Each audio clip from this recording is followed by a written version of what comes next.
নমস্কার প্রিয় ছাত্রছাত্রীরা, তোমাদের সকলকে আগন্তুক ইউটিউব চ্যানেলে স্বাগত জানিয়ে শুরু করছি আজকের আলোচনা।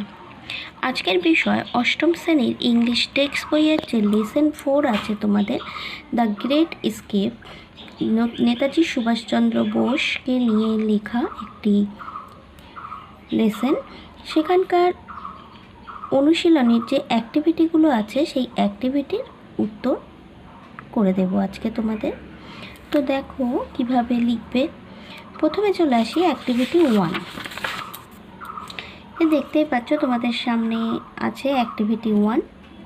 কি বলছে? Rearrange the following sentence in the correct order and put the number in the given boxes.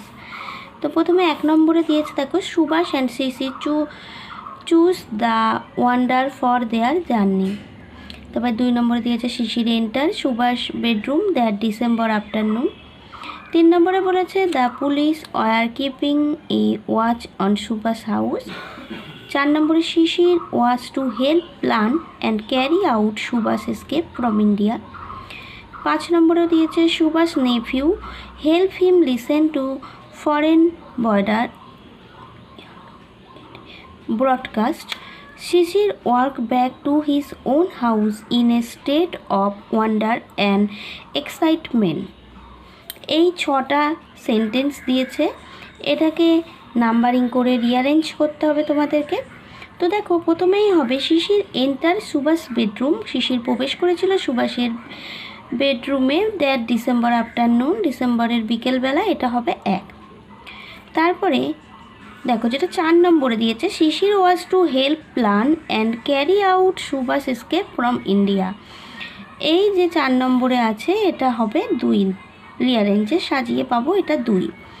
তারপরে দেখো চলে আসি 6 নম্বরে Sisir work back to his own house. Sisir নিজের বাড়িতে ফিরে এলো in a state of wonder and excitement, রাজ্যে বিস্ময়ের সঙ্গে এবং এক্সাইটমেন্ট, খুব উত্তেজনার সাথে। ঠিক আছে, এটা হবে 3। 6 নম্বরটা হলো তাহলে 3। এবার চলে আসবো 4 কোনটা হবে দেখো, 4 নম্বর হবে এখানে যেটা 3 নম্বরে দিয়েছে the police are keeping a watch on Subhash house. Police সুভাষের বাড়িকে চারপাশ থেকে ঘিরে রেখেছিল, এটা 4।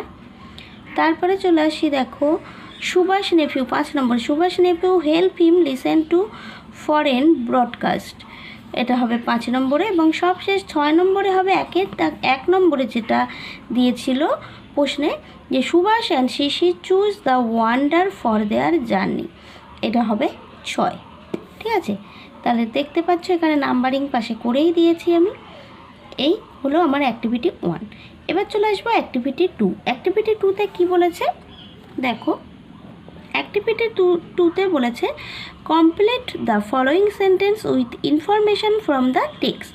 আমাদের যে টেক্সট আছে মানে যেখানে গল্পটা দিয়েছে সেই গল্প থেকে সেন্টেন্স নিয়ে পূরণ করতে হবে। তো দেখো 2 এতে বলেছে অন ডিসেম্বর আফটারনুন শিশির, এখানটায় কী হবে যে মানে কমপ্লিট করতে হবে, এখানটায় হবে কাম টু মিট সুভাষ। ঠিক আছে, came to meet Subhash. On December afternoon Shishir came to meet Subhash, এটা উত্তর। দেখো এবার চলে আসি 2 নম্বরের প্রশ্ন। বলছে the task that Subhash gave Sisir was, এখানটা কমপ্লিট করলে কি হবে to help him to escape from India. To help him, এই যে him, to help him to escape, ESCAP, escape from India. ঠিক আছে, এই গেল আমার 2 নম্বরটা, বি এর অ্যাক্টিভিটি 2 এর বি। এটা আমরা কোথায় পাবো দেখো, টেক্সচুয়ালে যেখানে লেখা আছে গল্পটি তার পেজ নাম্বার 32তে একদম প্রথম দিকে দেখো সুভাষ এস্কেপ ফ্রম ইন্ডিয়া। ঠিক আছে, the task as the turn out was to help plan and carry out Subhash escape from India. তো উত্তরটা আমরা এখানে কি লিখছি তাহলে দেখতে পাচ্ছ, এখানে উত্তরটা লিখছি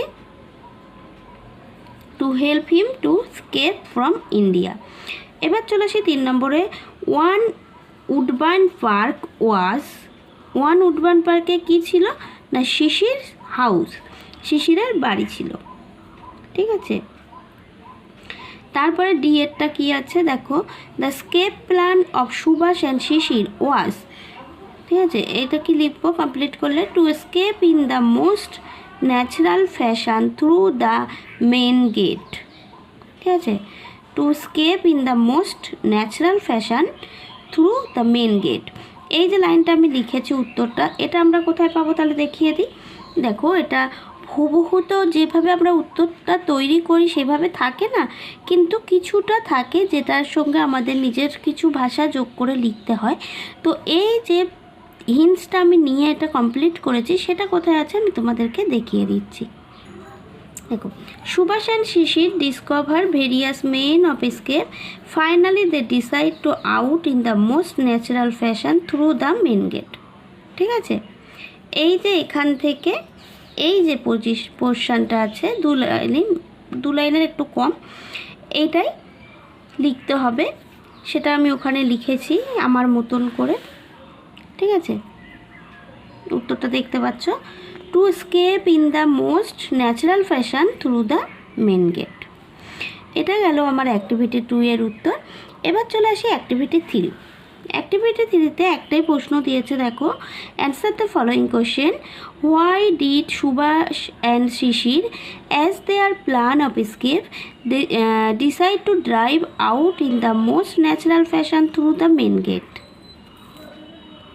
দেখো অ্যাক্টিভিটি 3-এর এই প্রশ্নটার উত্তরটা কী হবে, why did Subhash and Shishir as their plan to escape decide to drive out in the most natural fashion through the main gate. কেন সুভাষ এবং শিশির প্রধান ফটক দিয়ে স্বাভাবিক কায়দায় পালিয়ে যাওয়ার পরিকল্পনা করেছিল।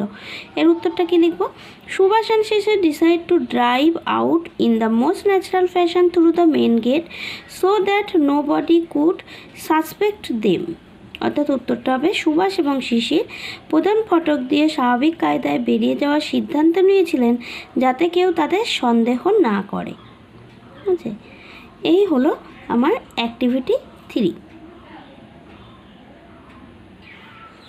তো এখানেই শেষ করছি আজকের আলোচনা। আমাদের অষ্টম শ্রেণীর 33 পেজ ইংলিশ টেক্সট বইয়ের যে অ্যাক্টিভিটি 3টে আছে, সেই অ্যাক্টিভিটি 3টে আজকে আলোচনা করলাম। পরের দিন চলে আসবো অ্যাক্টিভিটি 4, 5 এইগুলি নিয়ে। তো ততক্ষণের জন্য টাটা। তবে শেষ করার আগে বলে রাখি, যদি আমার প্রশ্নোত্তর শেয়ার তোমাদের ভালো লেগে থাকে অবশ্যই সাবস্ক্রাইব করো আগন্তুক ইউটিউব চ্যানেলটি ও কমেন্ট করে জানিও কেমন লাগছে।